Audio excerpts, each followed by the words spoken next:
Vamos falar sobre 2026? Saem muitas notícias ruins, nós sabemos, sobre 2026, só que o Nicolas Tombazis, que é o responsável por essa parte técnica ali da FIA, tem falado sobre um ponto positivo que vai vir no novo regulamento.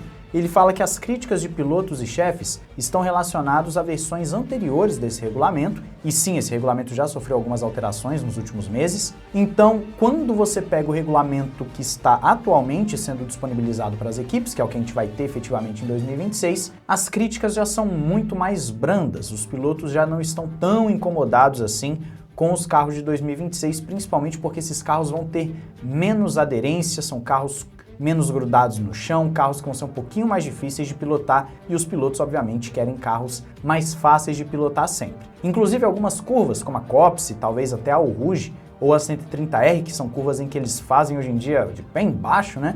Talvez sejam curvas que, de acordo com o Tombazis, passem a ser novamente curvas de dosagem. Você vai ter que tirar um pouquinho do pé, você vai ter que compreender melhor a curva, o que deve gerar um desafio maior para o piloto e vai fazer uma separação maior entre bons pilotos e ótimos pilotos, o que é sempre muito legal. A gente quer ver sempre uma categoria fazendo essa separação, não necessariamente criando artificialmente dificuldades para os pilotos, mas você tendo carros que não são também extremamente fáceis de pilotar. Só que um ponto também importante é que o Tombazis fala que sim, será uma Fórmula 1 de muito mais gerenciamento de energia do que nós temos atualmente, e isso vai influenciar diretamente os tempos de volta. Os carros serão mais lentos e fala-se inclusive de uma zona de frenagem maior, porque os pilotos vão precisar disso para poder recarregar a bateria, e também curvas mais lentas, né? As curvas lentas serão feitas de uma forma mais lenta. Você vê que é problemático por um lado e bom por outro. Você ter uma zona de frenagem maior, que é uma coisa que eu peço aqui no canal há muito mais tempo, né, só que mexendo nos freios, permite muito mais ultrapassagens.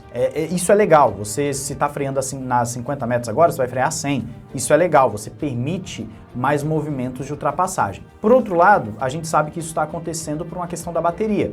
E se isso acontece pela bateria e corre o risco que nem os pilotos estão falando de às vezes você não conseguir na reta utilizar toda a velocidade, é problemático. Existe sim a aerodinâmica ativa, mas é problemático. Então o Tombazis fala de uma Fórmula 1 que vai ser mais difícil para o piloto, uma Fórmula 1 que vai ser mais empolgante no termo de pilotagem, talvez a gente veja mais erros, os carros serão um pouco menores e um pouco mais leves, o que deve também já dar uma sensação melhor para os pilotos, só que ainda está longe de ser, por exemplo, que era na década de 90, ali no final dos anos 90 ou início dos anos 2000, que os carros eram bem pequenininhos e bem leves, e aí você tem algumas onboards onde você vê que o carro realmente era muito leve, o piloto brigava com o carro ali, era bem interessante. Mas eu quero saber, e aí, o que você está esperando e está achando desse regulamento de 2026 até agora? Fala nos comentários.